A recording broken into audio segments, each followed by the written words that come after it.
हरे कृष्ण कृष्ण कृष्ण हरे हरे, हरे राम राम राम हरे हरे। श्री श्री राधा माधव की जय। श्रीमद् भगवद गीता की जय। श्रीमद् भगवद गीता का अध्याय 4 श्लोक संख्या 16 का भी हम पाठ करेंगे। किम कर्मेति कव्यो अप्यत्र मोहिता तत्ते कर्म प्रवक्ष्यामि यज् ज्ञात्वा मोक्ष्यस्य शुभात्।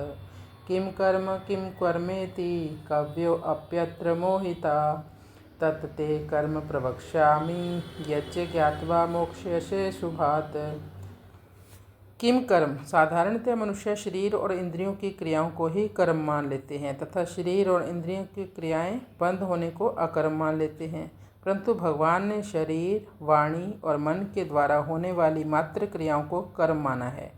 जैसे कर्म स्वरूप से सात्विक दिखता है, यदि कर्ता का भाव राजस या तामस होता है तो वह कर्म भी राजस या तामसी हो जाता है। जैसे कोई देवी का उपासना रूप कर्म उपासना कर रहा है जो स्वरूप से सात्विक है, परंतु यदि कर्ता उसे किसी कामना की सिद्धि के लिए करता है तो वह कर्म राजस हो जाता है, और किसी का नाश करने के लिए करता है तो वही कर्म तामस हो जाता है।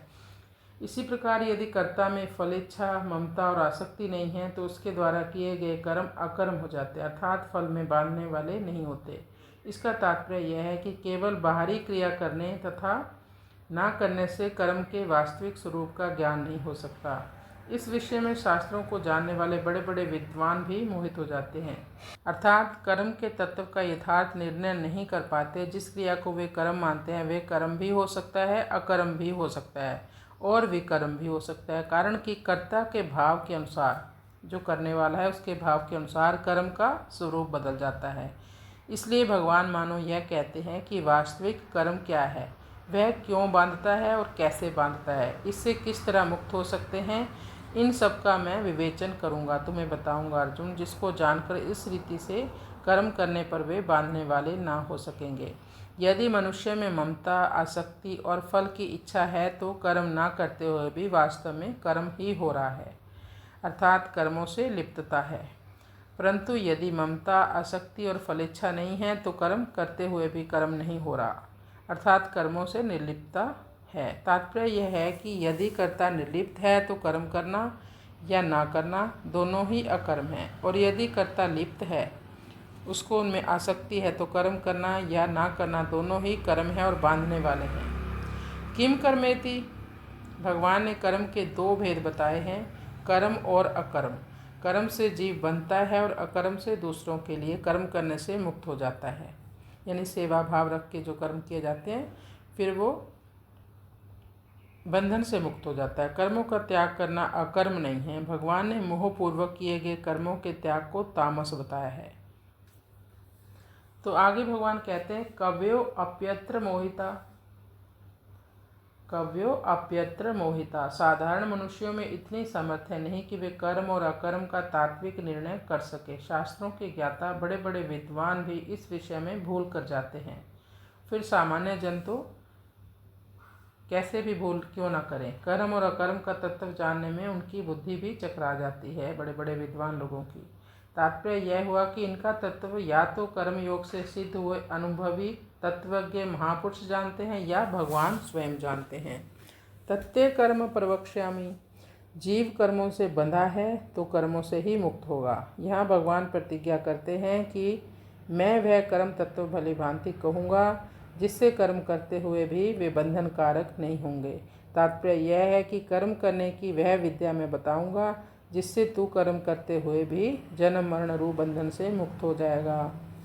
कर्म करने के 2 मार्ग हैं, प्रवृत्ति मार्ग और दूसरा है निवृत्ति मार्ग। प्रवृत्ति मार्ग को कर्म करना कहते हैं और निवृत्ति मार्ग को कर्म ना करना कहते हैं। ये दोनों ही मार्ग बांधने वाले नहीं हैं। बांधने वाली तो उसमें जो हमारी कामना है, जो ममता है, जो आसक्ति है वो है, चाहे यह प्रवृत्ति मार्ग में हो चाहे निवृत्ति मार्ग में हो। यदि कामना, ममता, आसक्ति ना हो तो मनुष्य प्रवृत्ति मार्ग और निवृत्ति मार्ग दोनों में स्वतः मुक्त है। इस बात को समझना ही कर्म तत्व को समझना है। इसका तात्पर्य यह है कि कर्म बंधन से छूटने का वास्तविक उपाय है योग या समता ही है, परंतु अर्जुन इस तत्व को पकड़ नहीं सके, इसलिए भगवान इस तत्व को पुनः समझाने की प्रतिज्ञा कर रहे हैं।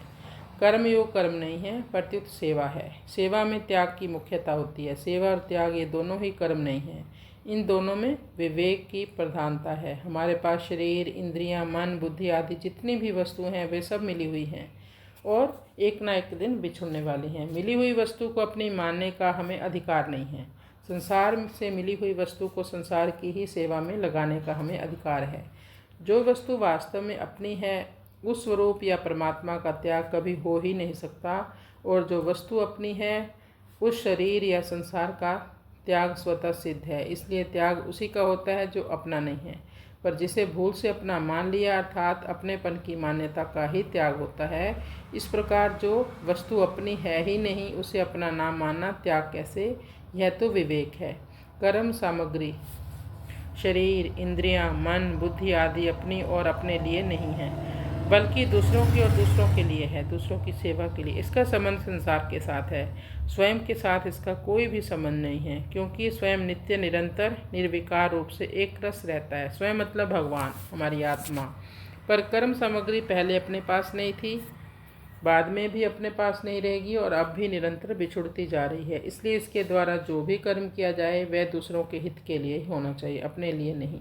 इसमें एक मार्मिक बात और भी है कि कर्म सामग्री के बिना कोई भी कर्म नहीं किया जा सकता। जैसे कितना ही बड़ा लेखक क्यों ना हो, स्याही, कलम, कागज के बिना वह कुछ भी नहीं लिख सकता। इसलिए जब कर्म सामग्री के बिना कुछ किया नहीं जा सकता, तब यह विधान मानना ही पड़ेगा कि अपने लिए कुछ करना ही नहीं है। कारण कि कर्म सामग्री का संबंध संसार के साथ है, अपने साथ नहीं। इसलिए कर्म सामग्री और कर्म सदा दूसरों के हित के लिए ही होते हैं, जिसे सेवा कहते हैं। दूसरों की ही वस्तु दूसरों को मिल गई तो यह सेवा कैसे?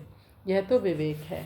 इस प्रकार त्याग और सेवा ये दोनों ही कर्म साध्य नहीं है, बल्कि विवेक साध्य हैं। मिली हुई वस्तु अपनी नहीं है, दूसरों की है और दूसरों की सेवा में लगाने के लिए ही है।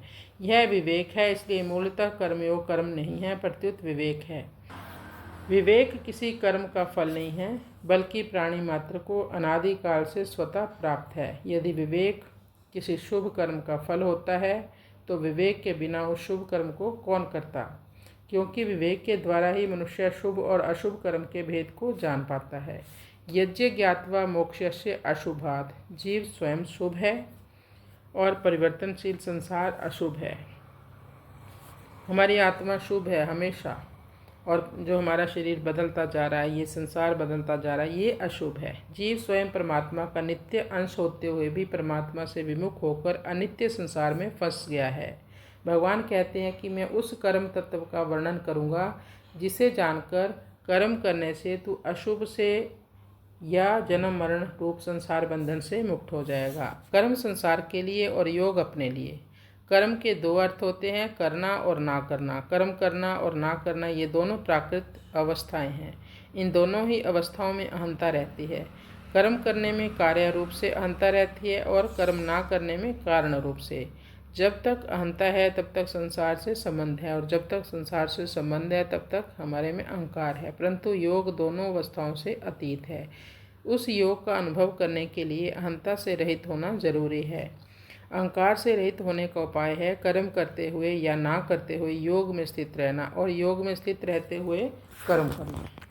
इसका तात्पर्य है कि कर्म करने या ना करने दोनों अवस्थाओं में निर्लिप्तता रहे, कोई आसक्ति न रहे। योगस्थ कुरु कर्माणि। कर्म करने से संसार में और कर्म ना करने से परमात्मा में प्रवृत्ति होती है। ऐसा मानते हुए संसार से निवृत्त होकर एकांत में ध्यान और समाधि लगाना भी कर्म करना ही है। एकांत में ध्यान और समाधि लगाने से तत्व का साक्षात्कार होगा। इस प्रकार भविष्य में परमात्म तत्व की प्राप्ति करने का भाव भी कर्म का सूक्ष्म रूप है, कारण कि करने के आधार पर ही भविष्य में तत्व प्राप्ति की आशा होती है। परंतु परमात्म तत्व करने और ना करने दोनों से अतीत है। भगवान कहते हैं कि मैं वह कर्म तत्व कहूँगा जिसे जानने से तत्काल परमात्म तत्व की प्राप्ति हो जाएगी। इसके लिए भविष्य की अपेक्षा नहीं है, क्योंकि परमात्म तत्व संपूर्ण देश, काल, वस्तु, व्यक्ति, शरीर, इंद्रियां, मन, बुद्धि, प्राण आदि में समान रूप से परिपूर्ण है। मनुष्य अपने को जहाँ मानता है परमात्मा वही है। कर्म करते समय या ना करते समय दोनों अवस्थाओं में परमात्म तत्व का हमारे साथ संबंध ज्यों का त्यों बना रहता है। केवल प्रकृतिजन्य क्रिया और पदार्थ से संबंध मानने के कारण ही उसकी अनुभूति नहीं हो रही है। तो अहंता पूर्वक किया हुआ साधन और साधन का अभिमान जब तक रहता है तब तक अहंता मिटती नहीं, बल्कि दृढ़ होती है। चाहे वह अहंता स्थूल रूप से कर्म करने के साथ रहे या सूक्ष्म रूप से कर्म ना करने के साथ रहे।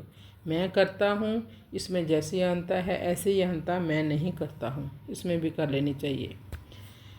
अपने लिए कुछ न करने से अर्थात कर्म मात्र संसार के हित के लिए करने से अहंता संसार में ही विलीन हो जाती है। हरे कृष्ण कृष्ण कृष्ण हरे हरे, हरे राम राम राम हरे हरे।